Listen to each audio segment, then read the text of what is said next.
40년의 역사를 지니고 있는 실리콘밸리 은행 SVB는 단 이틀 만에 뱅크런, 즉 대량 예금 인출 사태로 파산한 미국 대형 은행이다. 2008년 세계 금융위기를 촉발한 리만 브라더스 파산 이후 두 번째로 큰 규모의 은행 파산이기 때문에 현재 또다시 금융위기 확산에 대한 우려가 커지고 있다. 1983년에 설립된 SVB는 17개의 지점을 운영하고 있었으며 미국에서 16번째로 규모가 큰 대형 은행이다. 아니, 이었다. 실리콘밸리는 미국 캘리포니아주 샌프란시스코만 남쪽 산호세부터 레드우드 시대까지의 도시들을 통칭하는 지역명이며 초반엔 실리콘칩 제조사들이 밀집되어 있었기 때문에 이런 이름이 붙었다. 현재는 애플, 구글, 페이스북 본사 등 많은 첨단 기술 회사들이 입주해 있어서 전 세계적인 기술 혁신의 상징이 되고 있는 곳이다. SVB는 이곳에 자리 잡아 수많은 스타트업과 VC, 벤처 캐피털에게 투자 및 대출을 해줘 규모를 키웠다.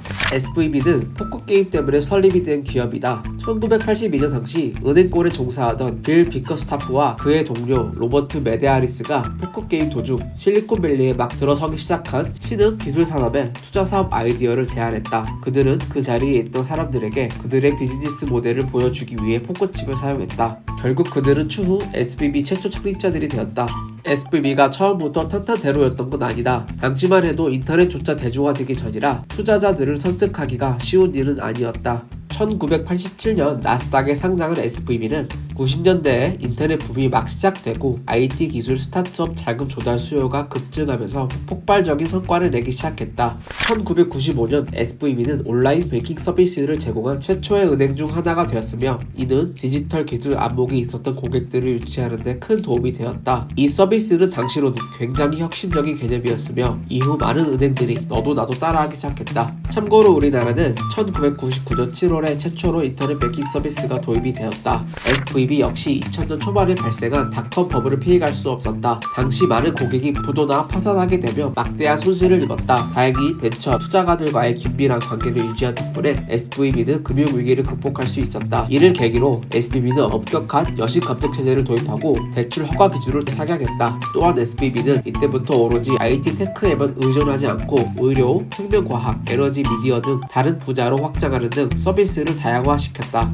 SVB에게 파이낸싱을 받아 성공한 세계적인 기업들은 다음과 같다. 애플, 넷플릭스, 페이스북, 트위터, 드롭박스, 에어비앤비, 우버, 핀터레스트 등 다양한 기업들이 한때 SVB의 고객 혹은 파트너였다. 22년도 기준 미국 주식시장에 상장된 IT와 헬스케어, VC 기업들 절반 정도가 SVB와 뱅킹 파트너였다고 한다. 2008년 리만 브라더스의 파산을 시발점으로 글로벌 금융위기가 찾아왔지만 SVB는 닷컴 버블 때 배운 리스크 관리 전략으로 나름 잘 버텼다고 한다. SVB는 기업 고객 중심의 비즈니스 모델을 갖추고 있었고 짧은 만기의 예금 서비스보다는 장기 대출과 같은 상품에 더 주력했기 때문에 대부분의 자금을 확보할 수 있었다고 한다. 스마트폰 보급화가 막 진행되고 있을 무렵 2012년 SVB는 모바일 뱅킹 앱을 출시하여 모바일 분야에서도 선두를 달리는 등 혁신 기술을 지속적으로 도입해왔다. 이후 창업자 맞춤형 뱅킹 서비스인 SVB고라는 디지털 뱅킹 플랫폼도 2021년에 출시했다. 얼마 못 가 서비스가 끝났지만 1983년 설립 당시 1,800만 달러, 한화로 약 218억 원이라는 은행 사업 측으로는 턱없이 부족한 자금으로 시작한 SVB는 2022년 불과 몇 개월 전에 2,120억 달러, 하나로 약 280조 원이라는 규모의 자본을 찍었다. 이때 감히 누가 알았겠는가. 몇 개월 후 공포의 사막이 열릴 줄. 인플레이션 때문에 우리는 그 어느 때보다 빠른 속도로 고금리 시대를 맞이했다. 이에 따라 많은 기업들이 SVB 입장에서는 고객들이 자금 압박에 시달리면서 맡겨놓은 자금을 회수하고 싶어졌다. 이게 어느 정도 기간을 거쳐서 예금주들이 차례대로 천천히 인출을 하면 문제될 게 없지만 단기간 한꺼번에 다들 인출을 하려고 해서 결국에 뱅크런 사태가 발생했다. SVB 주가는 80%가 떨어지고 보유 채권 가격들 역시 폭락하면서 SVB 자산의 유동성과 지급 능력이 증발해버렸다. 더 놀라운 건 이 모든 사태가 단 이틀 만에 이루어졌다는 거다. 캘리포니아주 금융보호혁신국은 SVB를 폐쇄하고 미 연방예금보험공사를 파산 관제인으로 임명했다. 쉬운 말로 정부가 SVB의 영업을 정지하고 임시로 새로운 은행을 설립하여 SVB에게 조금이라도 남은 자산과 예금을 관리해 예금자들을 보호해주려는 것이다. 피해자들이 예금한 금액 중 돌려받을 수 있는 금액 비중을 예금 보상률이라고 한다. 아직 정확한 예금 보상률은 발표되지 않았지만 총 86%가 예금 보험의 적용을 받지 못할 것으로 추정하고 있다.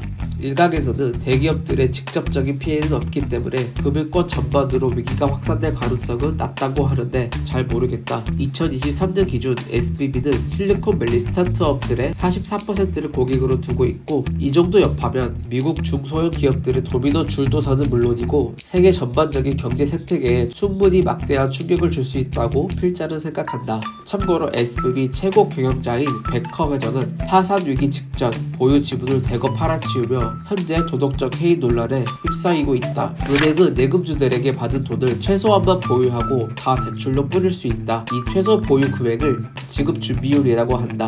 예전에는 지급 준비율이 5에서 10% 정도였다.